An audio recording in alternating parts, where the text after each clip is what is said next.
राम राम आप सभी को। आप सभी का हमारे YouTube चैनल गुरुओं के सत्संग में बहुत बहुत स्वागत है। और मैं इस चैनल के माध्यम से आप सभी को कई गुरुओं के जो विचार हैं, जो उनके जीवन के प्रति उनकी जो संदेश हैं,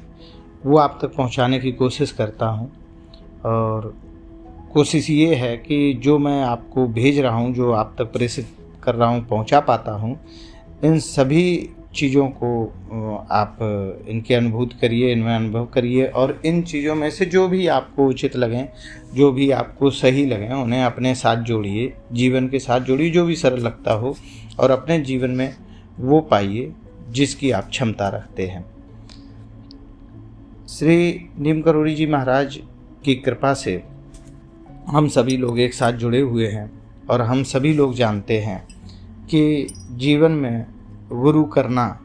कितना अनिवार्य है।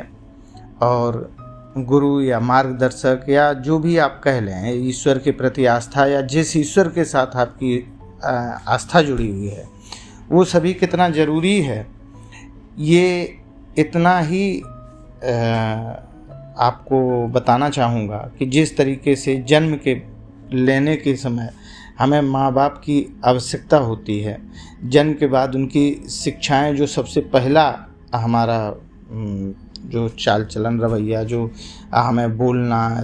या जो खाना पीना, जो सारी चीज़ें हमें सीखने को मिलती हैं, वो माँ बाप से ही सीखने को मिलती हैं। और उसके बाद हमारे गुरु का नंबर आता है कि जो हमें जीवन को जीने का तरीका सिखाता है और वो चीज़ें बताता है जो जीवन से परे हैं, उन चीज़ों तक दिखाता है। अगर हम सही तरीके से कहना चाहें तो जो हमारे गुरु हैं, जो हमारे इष्ट हैं, वो एक तरीके से एक झरोखा है, एक झरोखा है जो इस तरफ से खुलते हैं और हमें उधर की चीज़ें दिखाते हैं जिधर हम नहीं देख सकते हैं। यानी हमें ये तो दिखता है कि जो हम अभी कर रहे हैं, जो हमारे सामने अभी जो चीज़ें हैं, वो दिखाई दे रही हैं कि हम इनके साथ क्या करें, कैसे करें तो आगे अच्छा होगा। लेकिन हम ये नहीं जान पाते हैं कि आगे जो होगा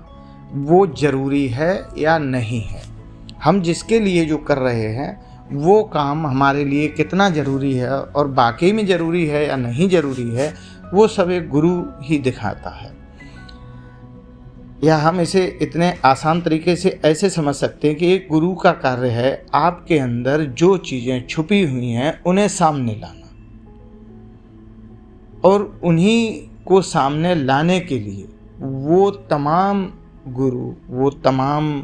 महात्मा, संत, दार्शनिक हमें कुछ जीवन के जीने के सिद्धांत बताते हैं ताकि हम उन चीज़ों तक पहुंच सकें जो हमारे अंदर हैं लेकिन हमें दिखती नहीं हैं।